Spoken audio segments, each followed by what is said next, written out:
Hi, this is Jason Domm, and today I'm going to present an example of highlight and shadow and adjusting one of the areas that I'm not really comfortable with on my face. It's going to be to try to, through the shadow and highlight, narrow my face down a little bit. I tend to have a very wide structure of my face, and I think I would like to bring it in a little bit and then square the jawline just a little bit. So I'll be showing how to do that today.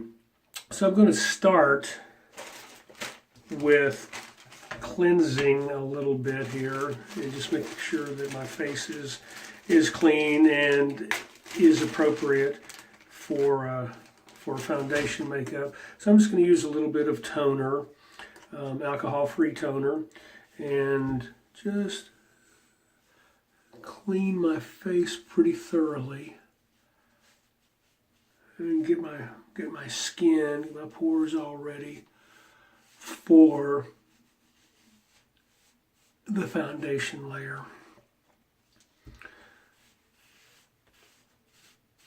All right, and we'll give that a couple of seconds to dry. And I have a tendency on these when I do this, so for you gentlemen out there, really do shave cleanly. I shaved yesterday afternoon and my stubble is enough that it's flaking off the cotton of my pad here. So we're going to start with our foundation. We'll lay in our foundation first, and I'm using Ben Nye TW23 Fawn, and we'll just use a rubber sponge applicator. And let me put a headband on too, just to keep my hair back. Now I'm going to want to take my foundation all the way up to my hairline. Not into the hair, but up to my hairline. So I can get full coverage of the whole surface area. Now, one of the issues for someone my age is I already have an inherent layer of wrinkles in my skin, so for me I need to relax a little bit to be able to get a good saturation into the wrinkle creases of my foundation. I want to get my eyelids as well. Come around. Now this is not actually for production today, so I'm not going to do my ears and neck and all of that. I'm just going to do the majority of my face and the cranial structure up to my ears.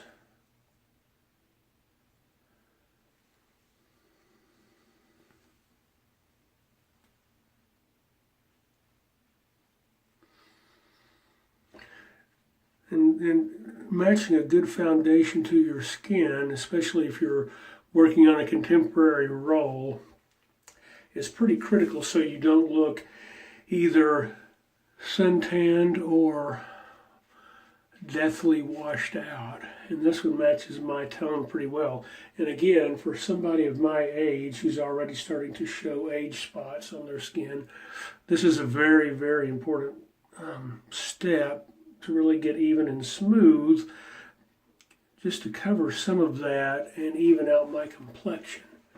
And this would be true also, I think, for a younger person who might have some skin conditions such as acne or anything that leaves blemishes or shows blemishes at the time. So I have applied a fairly liberal layer of foundation using my Ben Nye cream foundation. So next I want to set my foundation layer with some translucent face powder, and I'll use translucent so I just keep my same color and quality, tonal quality of my foundation. That way I'm not discoloring it or altering its color in any way. Now I prefer to use a powder puff with a brush to set it as opposed to just the powder puff only. This way I can get in the ridges and creases and fine areas of my face. But what this powder will do is set my foundation so I can then go back on top of it with my highlight and shadow and not smear my foundation since I use the cream foundation. This is a very important step. And then we would want to also set the entire makeup design and execution. We want to set the entire execution when we were at a completion point for stage, just so it would stay set, wouldn't smear, wouldn't run on us, most likely. Okay, so now I've set my foundation. We're going to come back in now, and I prefer to lay in my shadow areas first, especially since I'm going to contour some. So I'm going to use just a standard Ben Nye. It's an FB7 Ben Nye makeup brush. And I am using, for my shadow, I am using a CS3 character shadow, which is a little lighter. There is varying degrees. There are varying degrees of the shadow. But I am going to, just as I would like a little paint kit, I'm going to come back in broad strokes. And I'm going to start on my side. And since I'm going to square my jawline, I'm going to come down, straight down, vertically, parallel to my ear, but then I'm going to cut back sharply down to my chin. And what this is doing is, from a distance of 15 feet or greater, 20 feet or greater along in there, when this is all blended out, this will give me a more defined square jawline, like that classic Hollywood look of the 40s and 50s. And I will just broadly apply the shadow now.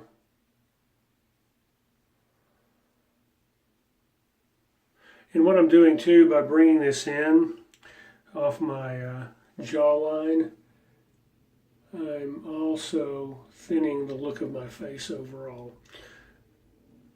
So that is the number one area that I wanted to correct in doing this. Now then, another factor in eliminating the thickness, the width of my head and my cranium, is I'm going to blend in a little bit of shadow up here on the top and bringing it down to the temple as well. And I'll show you how we'll blend this in a minute. I'm just doing the broad stroke application right now, but this is going to narrow my face considerably when you get on stage and at a distance of 20 feet or greater. But this is really going to help me narrow the look of my face and the structure of my face. Then I want to, as well, to kind of give that chiseled classic look, I want to narrow my nose down just a little bit. So to do that, I'm going to come down the side,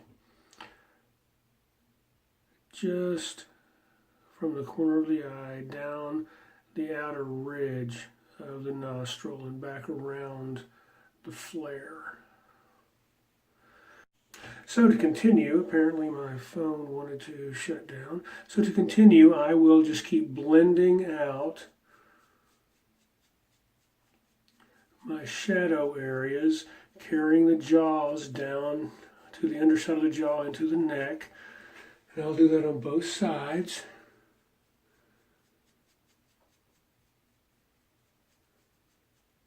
And on my chin.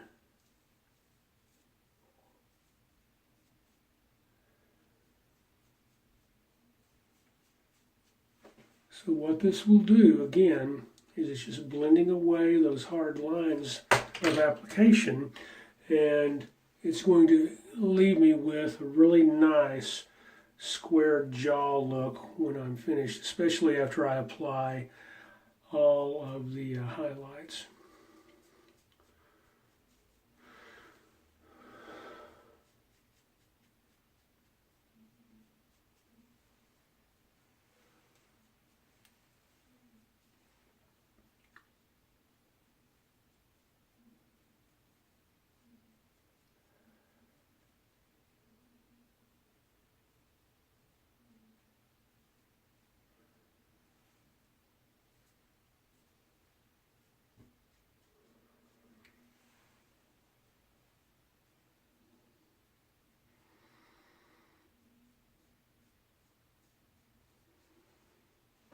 Okay, feeling pretty good about this. Now then, another area that at my age I have problems with is I already am having, not due to lack of sleep or anything, just due to gravity and age, I have some pretty prominent bags under my eyes. So I'm going to take a little bit, I'm using CL1 White of Ben Nye cream makeup, and I'm just going to feather out a little bit right on that bag, and that's going to lighten that up a little bit and help my eyes pop as well. I tend to have narrower eye sockets and more recessed eye sockets, and this will help my eyes pop as well. So I'm going to put that on in a broad fashion. Then to accentuate that nose, not so much totally Greek in style, but just to chisel it a little bit like a classic Hollywood look, I'm going to highlight it across the bridge and down to the end of it, and we'll blend that in just a minute as well. Now then, likewise, I want to add just a skosh of highlights up in my forehead just to draw the attention to the center of my face, so visually an audience member will look at me and, due to the side shadowing, focus closer to the center, thus in their brain making my face appear to be a more narrow, slender face with that chiseled look. Then I want to find my natural cheekbone. I'm going to accentuate it. So I just roll my brush up and I can see right where my natural cheekbone is. So I want to highlight right above that. So basically in mine, it's from about the 2/3 point of my lip up to the center of my earlobe is my cheekbone line. So I want to go above that and create a nice highlight there, which raises my cheekbone and gives me that classic look again of the high cheekbones. And unless I've had some injury or plastic surgery, both cheekbones should be really close to the same, so you don't have to measure out both sides to locate that. Again, my phone shut down. Hopefully that's going to lighten my face up enough to help create that narrowed Hollywood chiseled look a bit. And I'll blend out both of my eyes, and I can see already from a distance that's helping tremendously. Just as I'm looking at myself here, that's helping tremendously. And we'll blend out my nose.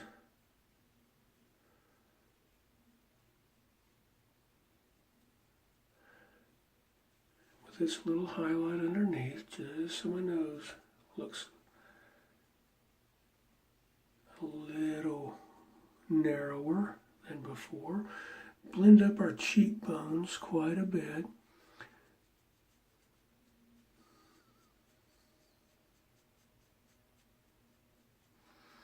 We can take that cheekbone blend right up to our temple highlight, and that really raises those cheekbones tremendously. That's nice. Ah, the beauty of makeup. And who said you can't put lipstick on a pig? I think this is looking wonderful. Wonderful indeed. We'll blend out around our mouth just so we have a little highlight in our chin here. Just to accentuate our chin. You know, like Kirk Douglas had that nice photogenic cleft in his chin. We're just making our chin pop. It's a pretty dominant feature of our face, whether on screen or live.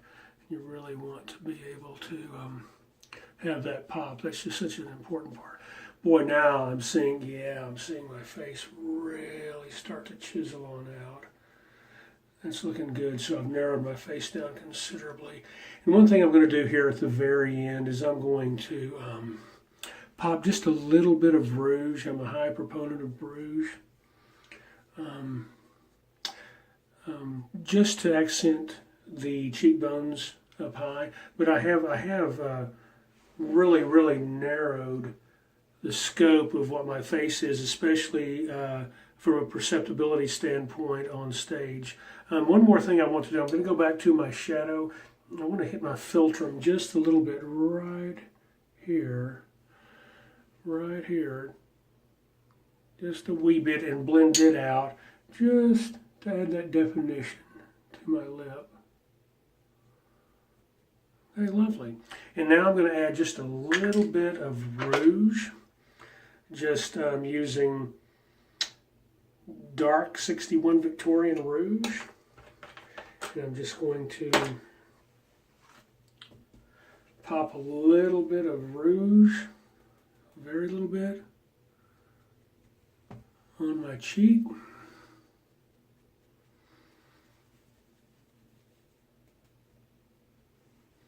Just to give it that little rosy, healthy look.